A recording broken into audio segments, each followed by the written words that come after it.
الأشعرية، وهذا بيت القصيد، لأن حنا نبي نبرئ من وغيره كثير جدا، والله وغيره كثير جدا. نبي نبرئ النووي رحمة الله في مقامنا هذا، الإمام النووي، وإلا ابن حجر رحمه الله والنووي وكثير من الأئمة. نقول والله ليسوا أشاعرة يا عبد الله. ليه؟ إذا احنا على هذا الباب نعم. أما بيجي واحد متعصب مثل بعضهم يقول النووي أشعري، رضي من رضي وغضب من غضب. لعب هكذا. تعال جيب لنا الأدلة. مو رضي من رضي وغضب من غضب ينفع؟ ما ينفع يا شيخ، هذا كلام أهل السوق، ما هو كلام طلاب العلم. الأشعرية ما هي؟ قلنا الخروج والخوارج مبادئ، التشيع مبادئ ولا لا؟ والاعتزال والقدرية كلها أوصاف. الأشعرية ما هي؟ الأشعرية 3 مسائل الحمد لله. الاعتزال كم؟ 5. الأشعرية شنو هي؟ الأشعرية كلها تدور حول 3 مسائل. اضبطها يا عبد الله، اضبطها، وسهلة جدا. يعني لا يقال أشعري ولا تكون الأشعرية إلا إذا وجدت هذه 3. وش الأولى؟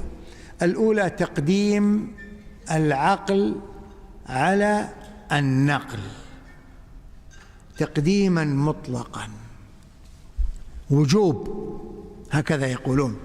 قالها الرازي وقالها الجويني وقال أمة عظيمة جدا، وقالها بنفور، قالوها كثير جدا. وجوب تقديم العقل على النقل. يعني لما تجي لي قال الله وقال رسول الله، يعرض هذا القول من الله والرسول على ماذا؟ على العقل. إن قبله العقل نعم، وإن لم يقبله العقل فهو إما مردود يعني ضعيف إذا كان في إسناد، وإذا لم يكن ضعيفا أو يحتج به فإنه يجب تأويله، يعني نلفها حتى تتفق مع مقتضى العقل. هذا الأصل الأول يا شيخ في الأشاعرة، ضبطناه، تقديم العقل على النقل. الثاني تقسيم النقل إلى قسمين. جميع النقل ينقسم إلى قسمين. النقل اللي هو شنو؟ ما هو النقل؟ النقل قال الله، القرآن والسنة. هذا القرآن والسنة يقول لك ما هو كله بمرتبة واحدة، لا، يجب أن نقسمها إلى كم؟ إلى قسمين. قسمتها الواجبة أنك تقسمها قسمين. قسم قال احنا نسميه متواتر، هذا يحتج به. والقسم الثاني آحاد، هذا لا يجوز الاحتجاج به في باب الاعتقاد. مسائل الاعتقاد لا يحتج بها بأحاديث الآحاد، سواء كانت أحاديث قدسية أو أحاديث نبوية، لا يجوز. طيب وش نسوي فيها أحاديث الآحاد؟ قال أحاديث الآحاد نعم نحتج بها في الوضوء، في الصلاة، في الطهارة، في الحج، لكن عقيدة لا. العقيدة نقدم إيش؟ العقل، وهذا ما يقبل. أحاديث الآحاد كلها لا تقبل. الثالث هذا المتواتر اللي قبلناه غصب علينا نعالجه بالقاعدة إيش؟ الثالثة. شو نقول؟ وجوب تأويل جميع النقل حتى يتفق مع العقل. يعني صارت هذه القاعدة وهذه القاعدة تخدم إيش؟ العقل. تؤول. الرحمن على العرش استوى. استوى؟ أعوذ بالله، يتنافض الأشعري.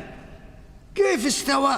أعوذ بالله، هذا شرك يا شيخ، شرك. قال لا، أنت اقراها استوى لأنها مكتوبة في القرآن استوى، لكن عقلك يقول إيش؟ استولى. تحط لها إيش؟ لام. اليهود حطوا النون وهؤلاء يحطون اللام. شبه ابن القيم رحمه الله بين نون اليهود ولام الأشاعرة. هناك الله عز وجل قال قولوا حطة، يعني اللهم حط عنا خطايانا. وش قالوا؟ حنطة. حنطة، جيب الحنطة يبي يأكل. زودوا إيش على الحطة؟ حرف النون، وهؤلاء زودوا على استوى حرف اللام. ما أشبه هذه يقول بهذه. لا، الرحمن على العرش استوى يعني استوى. فالشاهد هذه الثلاث متى وجدت في كتاب في شخص فهو أشعري، فالكتاب هذا أشعري، والشخص هذا إيش؟ أشعري 100%، لا شك. هذه هي أصول الأشعرية. لا يكون الأشعري أشعريا إلا بهذه الثلاث، موجودة في الكتب كلها. تقرأ اليوم كل كتب الأشاعرة والله هكذا، هذه الأصول الثلاث. وحتى في كتبنا في الرد عليهم كلها مدارها على هذه الأصول الثلاث. وحتى لما جاءوا أئمتنا لما ذكروا قالوا إذن أصول السلفية تقديم النقل. وش قالوا؟ هم العقل. احنا شو نقول؟ احنا نقول تقديم النقل تقديما مطلقا. واحنا في الثانية وش قالوا؟ تفريق. احنا نقول عدم التفريق بين القرآن والسنة وبين المتواتر والآحاد، كله بالحجة قائمة. حجة الله قائمة بالمتواتر، والله عز وجل ما بعث الأنبياء إلا آحادا يا شيخ، وأنت بتروحون. والثالثة وجوب إجراء النص على ظاهره، المعنى الظاهر في اللغة، وعدم التأويل، عدم التحريف. فهذه أصول السلفية اليوم تقابل أصول الأشعرية. نجي للإمام النووي رحمة الله عليه وابن حجر رحمة الله عليه. أنا من هذا المكان نتحدى المسألة إيش؟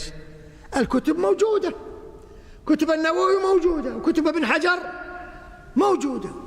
جيبوا لي موضع واحد من كتب ابن حجر أو النووي يكون ابن حجر رحمه الله قدم العقل على النقل، أو النووي قدم العقل على النقل. ما في، والله هذا ملغي تماما. بل ترى الازدراء منهما في من جعل أصولا غير الكتاب والسنة وسلف الأمة يا عبد الله، من ابن حجر ومن النووي رحمة الله عليهما. إذن هذا الأصل ملغي عندهم أبدا. والله تعظيمهم للسنة وتعظيمهم للكتاب والسنة فاق الحدود يا عبد الله. هذا الباب الأول. والنووي والله ينتقد، يقول وضعوا أصولا ليست في كتاب الله ولا في سنة رسول الله ولا عن أحد من سلف الأمة. يا عبد الله وش تبي بعد هذا؟ ماذا تريد؟ الباب الثاني، والله لا يفرقون، بل يجون عند الأحاديث اللي هي آحاد وينصون على أن الحجة قائمة بهذا الحديث اللي هو إيش؟ حديث آحاد. هذا تجده من كلا الإمامين النووي وابن حجر. والله ما في شرح. أن البخاري رحمه الله بدأ صحيحه بآحاد وختم صحيحه بإيش؟ بآحاد. كأنه يقول ما بين الدفتين كله بين إيش؟ آحاد وآحاد. تبي ولا اضرب راسك بالحيط يلي ما تقبل الآحاد. وابن حجر يشرحها يقول بدأها بآحاد وختمها بآحاد، يعني الآحاد والمتواتر كله. هذا كلامه، هذا أشعري ألغى هذا. إذن الأصل الأول لا وجود له في كتابات النووي وابن حجر. الأصل الثاني لا وجود له في كتابات ابن حجر ولا النووي. إيش عندهم؟ عندهم هذا اللي هو التأويل. نعم، التأويل موجود عند ابن حجر، والتأويل موجود ولكن ليس على إطلاقه. مرة يأول، مرة يمشي على طريقة السلف، يعني عنده إيش؟ متذبذب، لا يرى أن هذا هو الحق. هكذا تلقاها عن شيوخه النووي، كل شيوخ هؤلاء أشاعرة لا شك، لكن كان يستغرب. والنووي رحمه الله له مؤلف اسمه ايش؟ الجزء أو جزء فيه إثبات الحرف والصوت لله تبارك وتعالى. هذه ترتعد منها الأشاعرة كلهم يا عبد الله. أشعري يثبت الحرف والصوت لله، النووي أثبت الحرف والصوت لله. الأشاعرة كلهم عندهم أنه كلام الله إيش؟ نفسي، يعني لا حرف ولا صوت. النووي أثبت الحرف وأثبت الصوت، ورد على الأشاعرة قال كيف تقولون؟ وقال أستغرب، وهو ذكرها، قال أستغرب منهم من المتكلمين كيف ينكرون الحرف والصوت لله تبارك وتعالى. يستغرب النووي. فهذا الباب الثالث وعندهم فيه تذبذب واضطراب عند النووي وعند ابن حجر. هل بهذا يحكم على أنه أشعري؟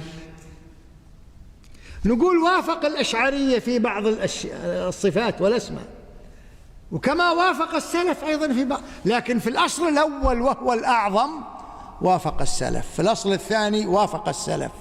هذا كله تلغيه، وهذا اللي فيه بين وبين تجي تحكم عليه بأنه أشعري. هل هذا من العدل يا عبد الله؟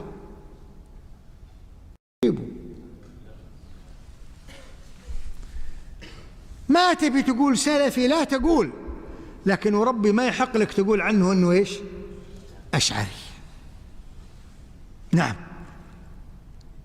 أبدا. لكن أنا أقول والله في الباب الأول في مسألة العقل والنقل كلاهما على أصل السلف، في باب الآحاد والمتواتر كلاهما على أصل السلف.